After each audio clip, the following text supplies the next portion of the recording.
The plot for Jurassic World Rebirth was revealed while I was on vacation. So I'm a little late, but I do want to give you all the information that was revealed just in case you missed it. And after that, I want to talk about some red flags in this plot synopsis. First of all, the title of the upcoming Jurassic movie has officially been confirmed to be Jurassic World Rebirth in combination with unveiling the logo. The video description of this logo and title announcement included a shocking amount of information about the movie, and I don't use that word, shocking, lightly. I do hope that they're careful from now on, especially with the trailer, and don't end up giving us a trailer that basically spoils the whole movie. Speaking of a trailer, we can probably expect to see the first trailer around late November or early December. If you want to stay up to date on everything Jurassic World Rebirth, subscribe to the channel. The plot for Jurassic World Rebirth, as we know so far, is as follows. 5 years after the events of Jurassic World Dominion,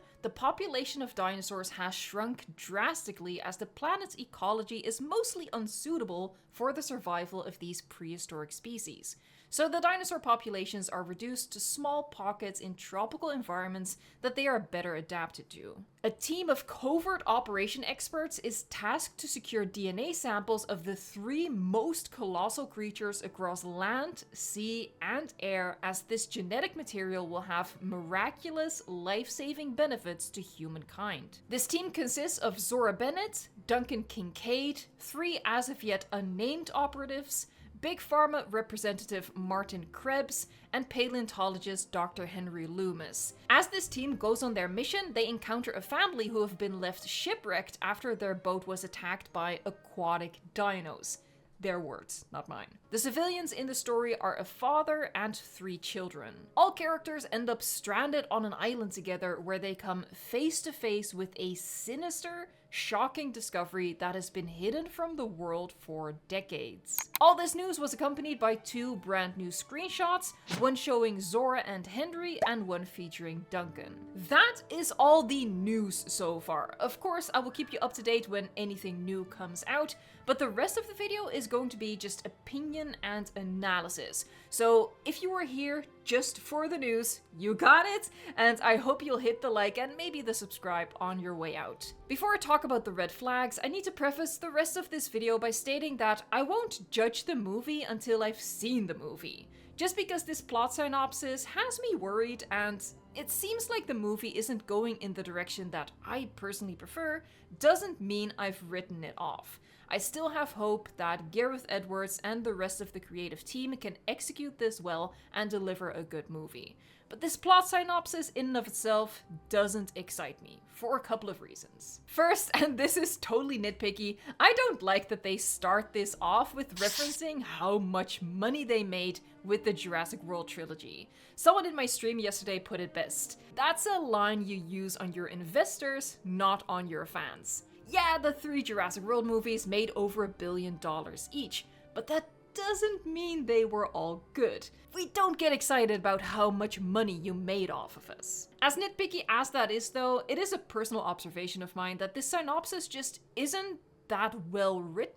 And honestly, that's a source of hope for me, that some of this sounds off to me, not because it's a bad plot, but because they just used an AI program to write a bad synopsis. Some other clues to me that it is poorly written / written by AI possibly is that 1, it needlessly repeats information, 2, marauding sounds like someone referenced a thesaurus. I wouldn't ever describe animal behavior as marauding. 3, aquatic dinos is just a careless mistake. 4, it seems to contradict itself by at one point saying Zora is team leader, but then later referring to Duncan as Zora's team leader.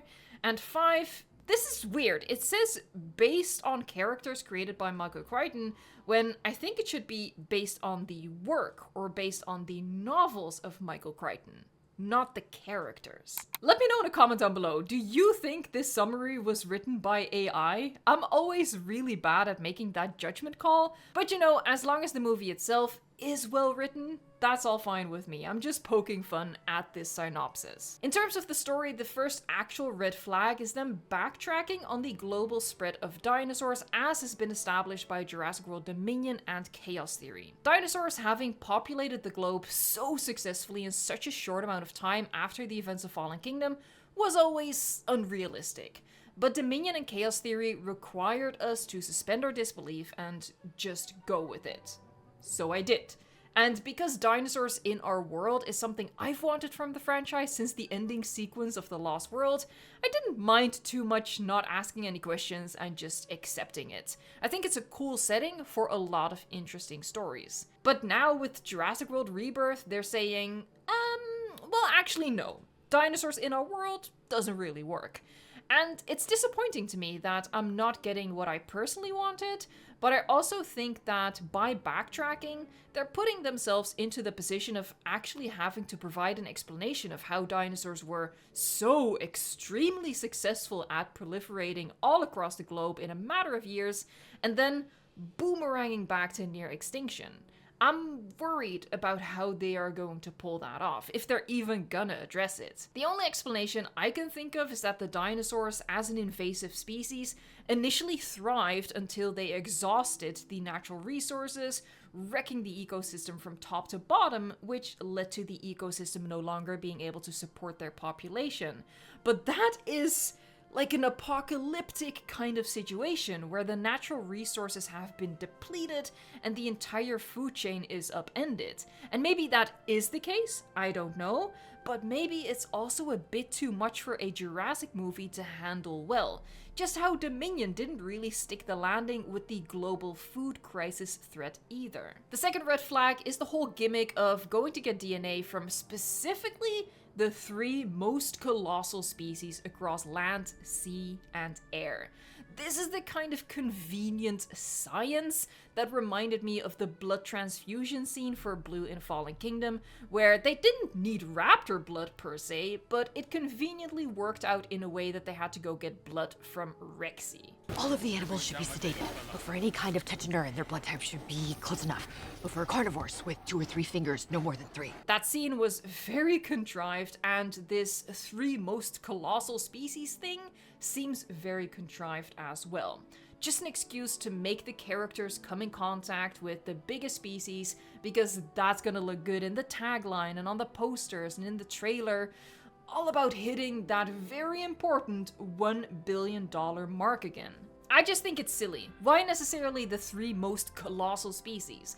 Why not pick some more quote-unquote interesting species that maybe have adapted to their environment in an interesting way? I don't know. Obviously, the movie still has a chance to explain all of that, and maybe it does explain it well, but for me, as part of this synopsis, it's just a red flag. The next red flag, building on that, is that using dinosaur DNA to create a drug with miraculous life-saving benefits to humankind has a whiff of human-dinosaur hybrids to it. Just a whiff, but it stinks.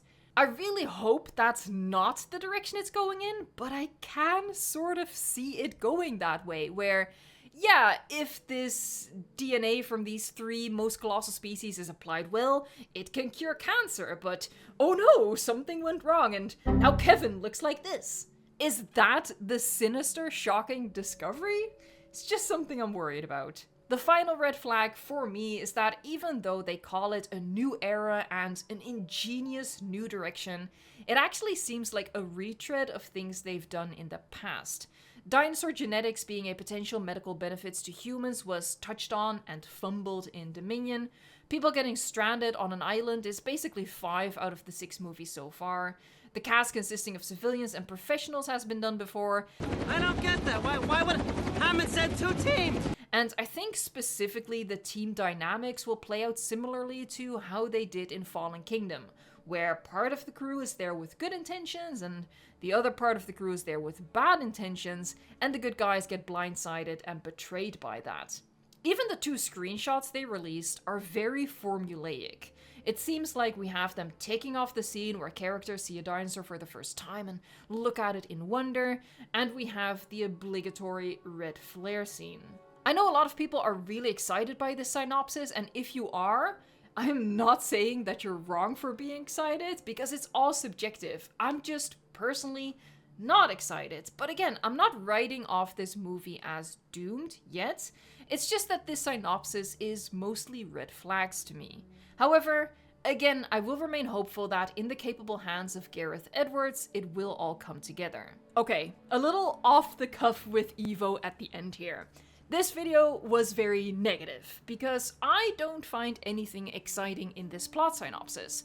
But I really don't want you to walk away with the idea that I am negative about the movie overall. Like I said, I won't judge the movie until I see the movie. And I still hold out hope that even though it doesn't meet my personal preference, it can still be a good or at least entertaining movie. We have a great director, we have a great cast, and I am really happy to have David Koepp back as the writer. So unless proven otherwise on July 2nd, 2025, I staunchly remain optimistic, no matter what you might think after this video. Thank you so much for watching, liking, subscribing, and until next time, fingers crossed for no human dino hybrids.